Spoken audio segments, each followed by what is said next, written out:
શ્રીમદ ભાગવતના પ્રથમ સ્કંધની અંદર અધિકાર લીલામાં 3 પ્રકારના અધિકારી વક્તા શ્રોતાની ચર્ચા છે. ઉત્તમાધિકારી, મધ્યમાધિકારી અને હીનાધિકારી. ઉત્તમાધિકારી વક્તા શ્રોતા એટલે સુખદેવજી અને રાજા પરીક્ષિત. મધ્યમાધિકારી વક્તા શ્રોતા એટલે નારદજી અને વ્યાસજી. નારદજીએ વ્યાસજીને ચતુશ્લોકી ભાગવતનો ઉપદેશ કર્યો અને પછી નારદજીની પ્રેરણાથી વ્યાસજીએ 4 શ્લોકમાંથી 18,000 શ્લોકમાં વિસ્તાર કરી અને આ ભાગવત સંહિતાની રચના કરી અને પછી એ સંહિતાને જન જન સુધી પહોંચાડવાનો પ્રયાસ કર્યો. અને હીનાધિકારી એટલે નૈમિષારણ્યમાં જે સંવાદ ચાલે છે તે સુત પુરાણી અને શૌનકાદિ ઋષિઓ. હીનાધિકારી એટલે કોઈ ગલત અર્થ ન કરે, આપણા કરતા તો સારા, પણ હીનાધિકાર એટલા માટે કે આ બધા કર્મ માર્ગીઓ છે. એ જે દીર્ઘ સત્ર કરે છે, સત્રમ સ્વર્ગાય લોકાય, સ્વર્ગ પ્રાપ્તિ, સ્વર્ગનું સુખ, એ એમનું ધ્યેય છે. અને યજ્ઞ કર્યા પછી જે સમય બચે છે એમાં એ કથા સાંભળે છે. એટલે નૈમિષારણ્યના ઋષિઓને માટે કથા છે એ યજ્ઞનું એક અંગ છે. યજ્ઞ મુખ્ય છે. યજ્ઞ સાથે જોડાયેલો સત્સંગ, કથા, કર્મની પ્રધાનતા છે. વ્યાસજી અને નારદજી એ મધ્યમાધિકારી વક્તા શ્રોતા છે. નારદજી વક્તા છે, વ્યાસજી શ્રોતા છે. એમાં ભક્તિ પ્રધાન છે. નારદજી વ્યાસજીને કહે છે કે હવે ભક્તિને કેન્દ્રમાં રાખીને ભગવાનના યશનું ગાયન કરો. તમે લોકો પાપને માર્ગે ન જાય એટલા માટે નરકનો ભય બતાવ્યો. લોકો પુણ્ય કરતા થાય એટલા માટે તમે સ્વર્ગ સુખની લાલચ બતાવી. પણ આ લાલચ અને ભય એ ક્યાં સારી વસ્તુ છે? એને બદલે પ્રેમથી લોકો ધર્મના પંથ ઉપર ચાલે, પ્રેમથી હરિભજન કરે, ભગવાનની પાસેથી કંઈ માગવા માટે થઈને ભગવાનને ભજીએ એવી સકામ ભક્તિ, અથવા તો ભય છે એને કારણે માણસ ભગવાનને ભજે, એ ભક્તિ અપ્રતિહતા ન હોઈ શકે. એ જીવનના અંતિમ શ્વાસ સુધી ના ટકે. ભીતિથી નહીં, પ્રીતિથી જે ભજે. એટલા માટે ભજે કે ભજનીયો વ્રજાધિપા, ભજવા જેવા ભગવાન જ છે. તો ભક્તિ પ્રધાન એક આંદોલન.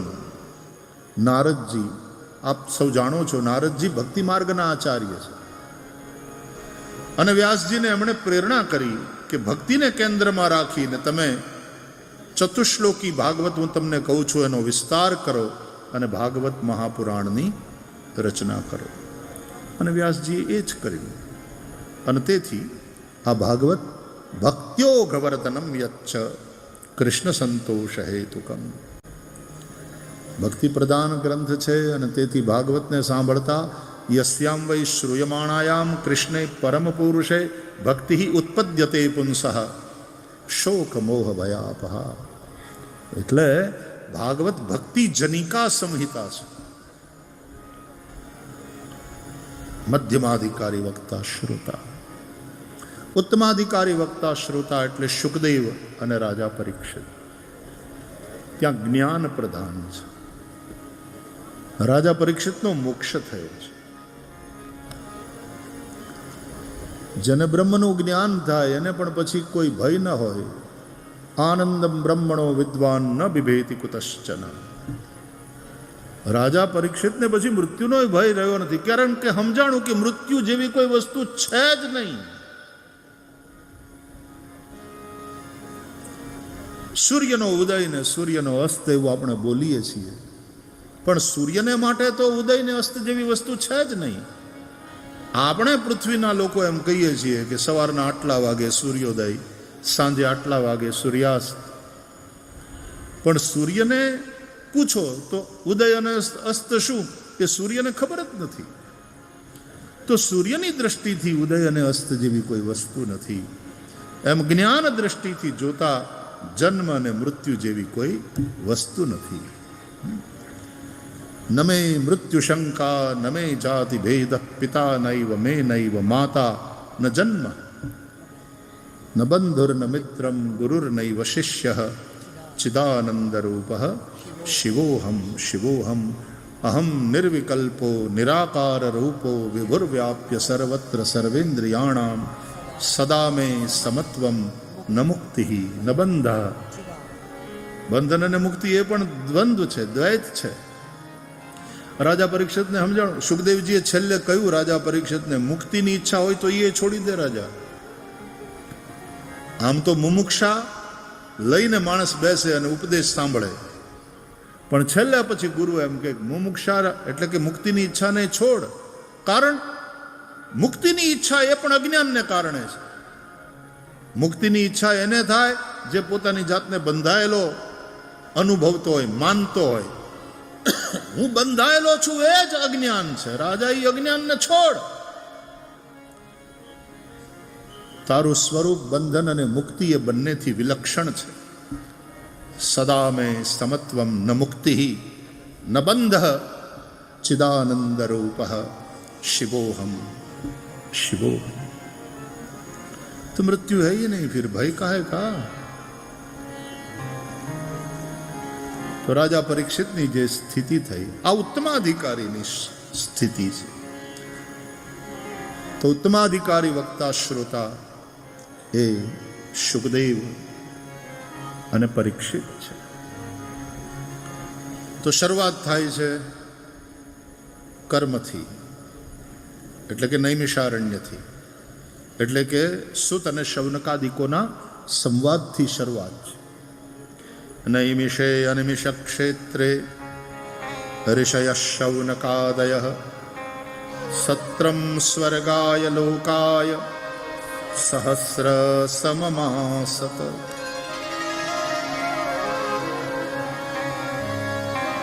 કર્મથી શરૂઆત કરો. આપણી આસક્તિ કર્મમાં છે.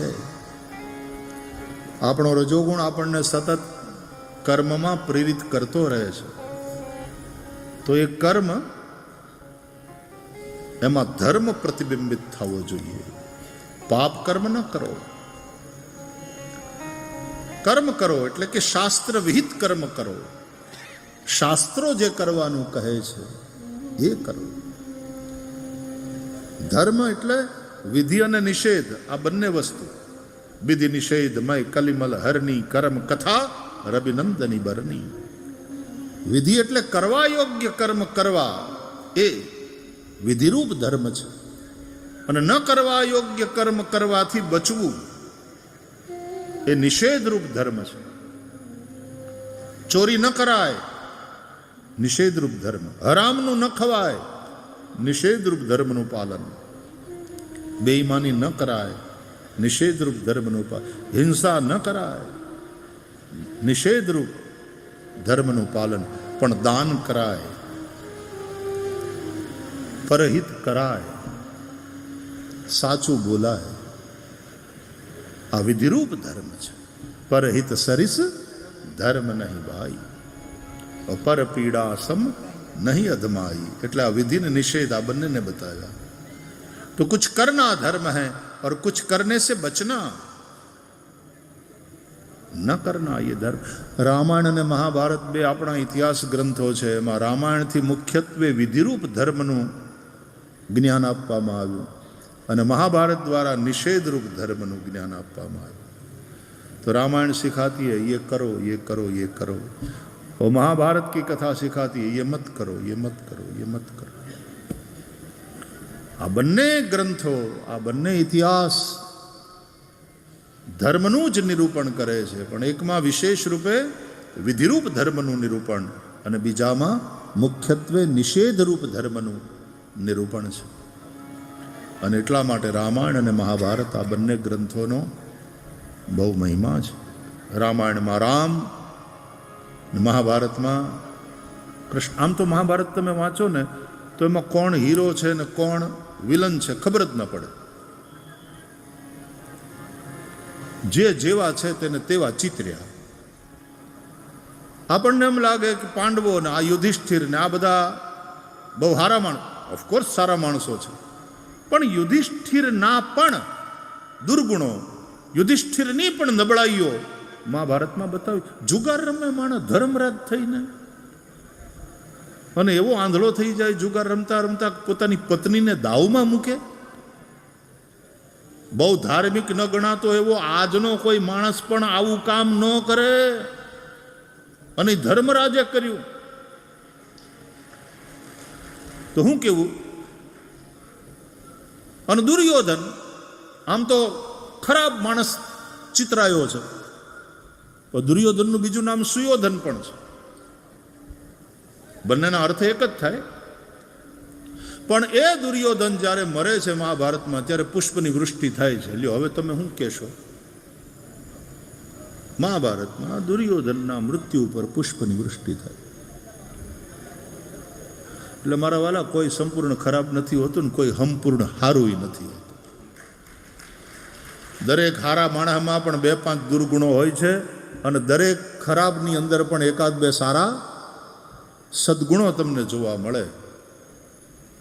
અયોધ્યામાં મોટા ભાગના હારા છે એ વાત સાચી, પણ મંથરા એ જ અયોધ્યામાં રહે છે. લંકામાં મોટા ભાગના ખરાબ એ વાત સાચી, પણ વિભીષણ એમાંથી જ નીકળે છે પાછું. એટલે આ દુનિયા છે ને એ ભેળસેળ છે હારા ખરાબની. દ્વૈતનું નામ છે દુનિયા. इसमें अच्छाई और बुराई, कितना ही अच्छा आदमी हो एकाध बुराई उसमें रहती है, कितना ही बुरा आदमी क्यों ना हो कोई एकाध अच्छाई भी उसमें मिल ही जाती है. जिंदगी की इस सच्चाई से रूबरू करने वाले ये दोनों ग्रंथ है महाभारत, रामायण. નૈમિષારણ્યના ઋષિઓએ પ્રશ્ન કર્યા છે. 6 પ્રશ્ન છે પ્રારંભમાં. રામાયણ હોય એનો પ્રારંભ પણ પ્રશ્નથી થાય છે. ભાગવતનો પ્રારંભ પણ પ્રશ્નથી થાય છે. ભગવદ્ ગીતાનો પ્રારંભ પ્રશ્નથી થાય છે. ધૃતરાષ્ટ્રના પ્રશ્નથી ભગવદ્ ગીતાનો પ્રારંભ. ધૃતરાષ્ટ્ર ઉવાચ ધર્મક્ષેત્રે કુરુક્ષેત્રે સમવેતા યુયુત્સવ મામકા પાંડવાશ્ચૈવ કિમ અકુર્વત સંજય કિમ અકુર્વત. ધૃતરાષ્ટ્ર આંધળા છે. પ્રશ્ન પૂછવા વાળો આંધળો હોય, અજ્ઞાનથી, એની પાસે દ્રષ્ટિ નથી. સદગુરુ દ્રષ્ટિ આપે છે. સત્સંગથી જ વિવેકવાળી દ્રષ્ટિ આપણને પ્રાપ્ત થાય. બેનો સત્સંગ વિવેક ન હોય. સત્સંગથી વિવેકની પ્રાપ્તિ થાય. તો કહેવાનો અર્થ પ્રશ્નથી પ્રારંભ થાય. આપણે ત્યાં જિજ્ઞાસાથી પૂછાયેલા પ્રશ્નનું બહુ મહત્વ છે, અને એની સરાહના પાર્વતીએ પ્રશ્ન કર્યા ને થી પ્રસન્ન થયા મહાદેવ. જિજ્ઞાસાથી પ્રશ્ન પૂછાય ત્યારે શૌનકાદિ ઋષિઓ પણ મુનયસ્સાદુ પૃષ્ટોહમ ભવદ્ભિર્લોકમંગલમ યત્કૃતઃ કૃષ્ણ સંપ્રશ્નો યેનાત્મા સુપ્રસીદતિ. હે મુનિઓ, તમે બહુ સુંદર પ્રશ્ન કર્યા. રાજી થયા સુતજી. સુખદેવજી રાજી થાય છે રાજા પરીક્ષિતના પ્રશ્નથી. સાધુ પૃષ્ટમ ત્વયા સાધો લોકાન સાધ્વનુગૃહણતા. અથવા તો સાધુ પૃષ્ટમ મહારાજ હરેશ ચરિતમદ્ભુતમ યદ ભાગવત મહાત્મ્યમ ભગવદ ભક્તિવર્ધનમ. પ્રશ્ન કરો. આપણે ત્યાં પ્રશ્ન પૂછવો એ સારી વાત છે. ઘણે ઠેકાણે પ્રશ્ન પૂછવો એને નાસ્તિકતાની નિશાની માનવામાં આવે.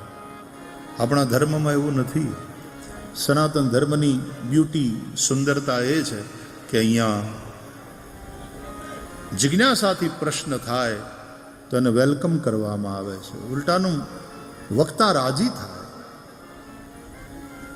શ્રીમદ ભાગવતના 10મ સ્કંદમાં તો ભગવાનની કથા વિશે પૂછાયેલા પ્રશ્નની સરાહના કરતા લખ્યું છે વાસુદેવ કથા પ્રશ્ન પુરુષાન સ્ત્રીન પુનાતિ વક્તારમ પૃચ્છકમ શ્રોત્રિંસ તત્પાદ સલિલમ યથા. ભગવાનની કથા વિશે પૂછાયેલો પ્રશ્ન બધાયને પવિત્ર કરી દે છે. એ પ્રશ્ન પૂછનાર પૃચ્છકને પવિત્ર કરી દે છે. જેને પ્રશ્ન પૂછાયો છે એ વક્તા જે પ્રશ્નના ઉત્તરમાં કથા સંભળાવે, જ્ઞાન ચર્ચા કરે, એ વક્તાને પણ આ પ્રશ્ન પવિત્ર કરી દે છે. અને પ્રશ્નકર્તા અને કથા સંભળાવનાર વક્તા એના સંવાદને સાંભળનાર ત્યાં બેઠેલા બધા જ શ્રોતાઓ એને પણ આ પ્રશ્ન પવિત્ર કરી દે છે. તત્પાદ સલિલમ યથા, જે રીતે ભગવાનના ચરણનું ઉદક, ચરણોદક એટલે કે ગંગા, ત્રણેયને પવિત્ર કરી દે છે. સ્નાન કરે એને, પાન કરે એને, અને સ્નાન પાન કાંઈ નહીં, ટ્રેન જાતી હોય, બ્રિજ ઉપરથી પસાર થાય ને કોકેલા ગંગાજી ગંગાજી, અને ટ્રેનમાં, ચાલતી ટ્રેનમાંથી બારીમાંથી જોઈને પ્રણામ કરી લે ગંગાજીને, તો એ પણ પવિત્ર થઈ જાય. સ્નાન પાન અને પ્રણામ કરનાર બધાયને જેમ ગંગાજી પવિત્ર કરી દે છે, એ રીતે ભગવદ્ કથાના વિશે પૂછાયેલો પ્રશ્ન સૌને પવિત્ર કરી દે છે. 6 પ્રશ્ન કર્યા છે, કારણ કે ભગવાન 6 ગુણવાળા છે. સંક્ષેપમાં જોઈ લઈએ. પહેલો પ્રશ્ન છે શાસ્ત્રોનો સાર શું છે. બીજો પ્રશ્ન શ્રેય કોને કહેવાય, શ્રેય કલ્યાણ. ત્રીજો પ્રશ્ન શ્રેયની પ્રાપ્તિનું સાધન શું છે, કઈ રીતે માણસ શું કરવાથી એનું કલ્યાણ થાય. ચોથો પ્રશ્ન છે ભગવાનના અવતારનું પ્રયોજન શું છે, શા માટે ભગવાન અવતાર લે છે. પાંચમો પ્રશ્ન કયા કયા અવતાર ભગવાને લીધા અને તે અવતારોમાં ભગવાને કયા કયા ચરિત્ર કર્યા. છઠ્ઠો અને અંતિમ પ્રશ્ન જ્યારે ભગવાન અવતાર લીધા પછી અવતાર કાર્ય સંપન્ન કરી અને લીલા સંવરણ કરે, સ્વધામ પધારે, ત્યારે ધર્મ ક્યાં રહે છે. કૃષ્ણ પરમાત્મા લીલા સંવરણ કરીને સ્વધામ પધાર્યા પછી ધર્મ કમ શરણમ ગતઃ, પછી ધર્મ કોના શરણે જઈને રહ્યો. કારણ કે અવતાર આપણી સામે હોય ત્યારે તો એ જે કરે તે ધર્મ એમ સમજાય, પણ જ્યારે આવું કોઈ દિવ્ય ચરિત્ર આપણી નજર સામે ન હોય ત્યારે ધર્મનો નિર્ણય કેવી રીતે થાય. એટલે ભાગવતમાં એવું બતાવ્યું છે કે ધર્મ છે ને એ ખાલી પોથીના પાનામાં લખેલો નથી હોતો. ધર્મ મહાપુરુષોના આચરણમાં હોય છે. ત્યાંથી ધર્મ શીખો. ધર્મની જાણકારી તમને પોથીના પાના વાંચીને થશે, પણ ધર્મમાં પ્રેરિત તો મહાપુરુષોના ચરિત્ર જ કરે. અને એટલા માટે ભાગવતમાં માત્ર અવતારોની કથા નથી, ભાગવતમાં ભગવાનના ભક્તોના ચરિત્રોનું પણ નિરૂપણ છે. અને એટલા માટે આ ભાગવત પુરાણ વિદ્વાનો કહે છે માત્ર ભગવાનના અવતારો અને ભગવાનની કથાનું મહત્વ હોત તો આનું નામ ભગવત પુરાણ હોત, પણ આનું નામ ભગવત પુરાણ નથી, આનું નામ ભાગવત પુરાણ છે. એનો અર્થ ભાગવતાનામ પુરાણમ, યાને ભગવાનના ભક્તોનું પુરાણ, ભગવાનના ભક્તોના ચરિત્ર જેની અંદર છે તે ભાગવત પુરાણ, એવો અર્થ વિદ્વાનોએ કર્યો છે. અને તેથી ભાગવતમાં મહત્વ છે ભક્તોના ચરિત્રનું. ભગવાનની ચર્ચા છે ભક્તોના ચરિત્રના માધ્યમથી છે. નરસિંહ ભગવાનની ચર્ચા એટલા માટે નીકળીને કે પ્રહલાદની કથા હાલતી હતી. જો પ્રહલાદની કથા જ ન ચાલતી હોત તો નરસિંહની ચર્ચા નીકળે જ નહીં. એટલે પ્રહલાદના માધ્યમથી નરસિંહ ભગવાનની ચર્ચા. શબરીને યાદ કરો તો રામને યાદ કરવા જ પડે. ધ્રુવજીનું સ્મરણ કરો, ધ્રુવજીના ચરિત્રની વાત કરો તો ભગવાન શ્રી હરિના પ્રાગટ્યની વાત એની અંદર આવે જ. ગોપીઓની વાત કરો તો એની સામે નાચતા કૃષ્ણ, એની ચર્ચા થાય જ. ગોપાલ કૃષ્ણની ચર્ચા થાય.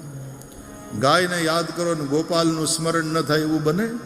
એટલા માટે આપણે ચર્ચા કરી હતી કે 4 વસ્તુ અભિન્ન રીતે કૃષ્ણ સાથે જોડાયેલી. કૃષ્ણ એટલે ગાય, કૃષ્ણ એટલે બાંસુરી, મુરલી, વેણું, કૃષ્ણ મોરપંખ. કૃષ્ણથી આ વસ્તુને જુદી ન કરી શકો. ભગવાનના મુખમાંથી નીકળેલી ગીતા, કૃષ્ણ, રાધા. તો ગાય, ગોપી, રાધા, વેણુ, મુરલી અને મોરપીંછ. આ ચાર વગરના કૃષ્ણની તમે કલ્પના જ ન કરી શકો. કૃષ્ણનું ચિત્ર જ ન બને. રાધા ન હોય, ગાય ન હોય, વેણુ ન હોય, મોરપંખ ન હોય, તો કૃષ્ણનું ચિત્ર બની જ ન શકે.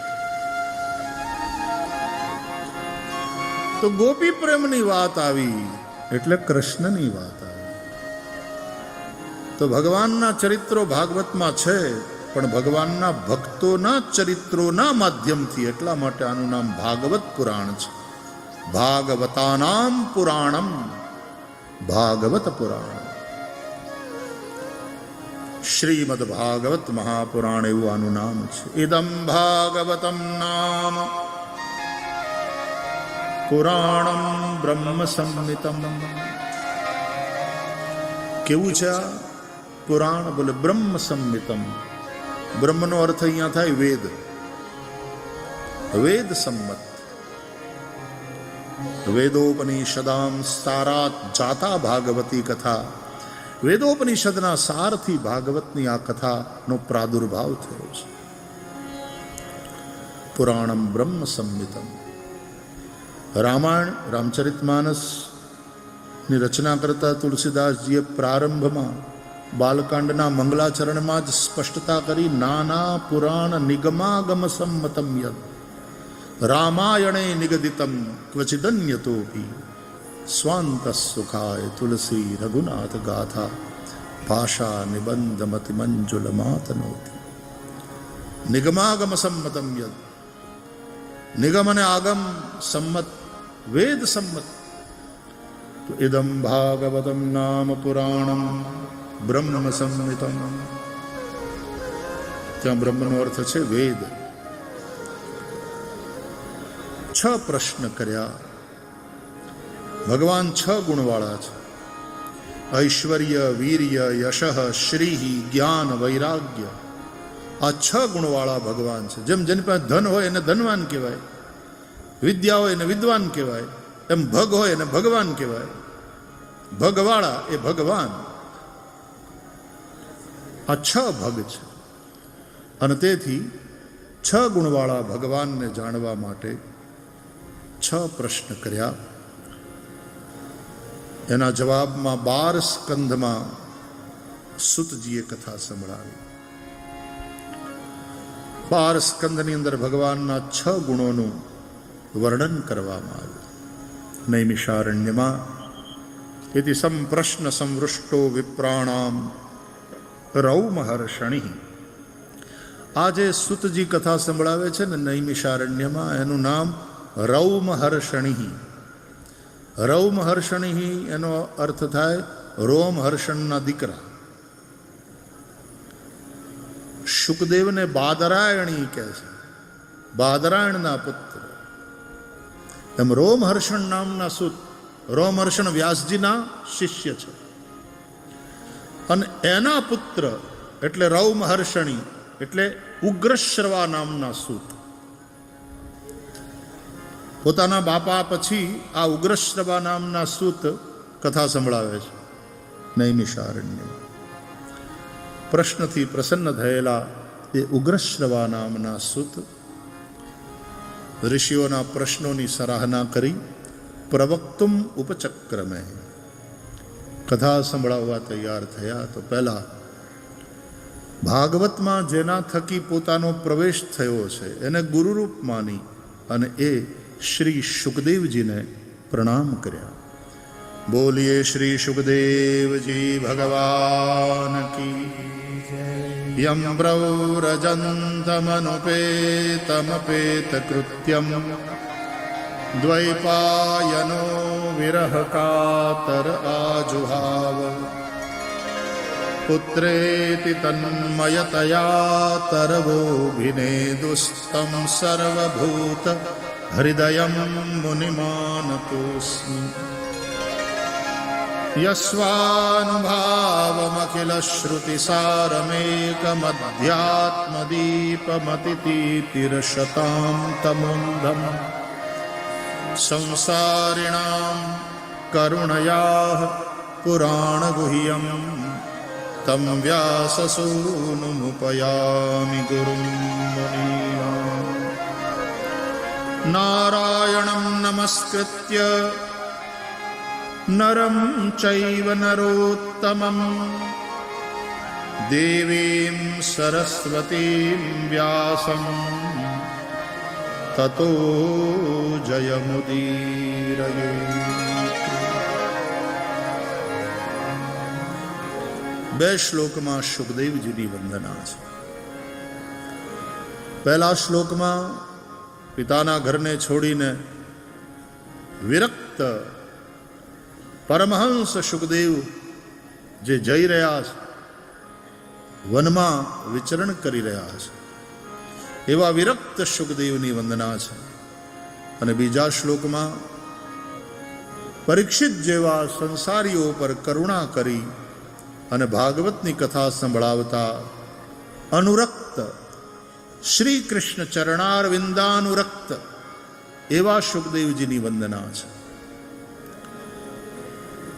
ઉગ્રશ્રવા નામના સૂત છે ને, એણે શુકદેવજી મહારાજ જ્યારે રાજા પરીક્ષિતને કથા સંભળાવતા હતા ગંગાના કિનારે, તો બીજા અનેક ઋષિમુનિઓ ત્યાં બેઠા હતા ને, એમાં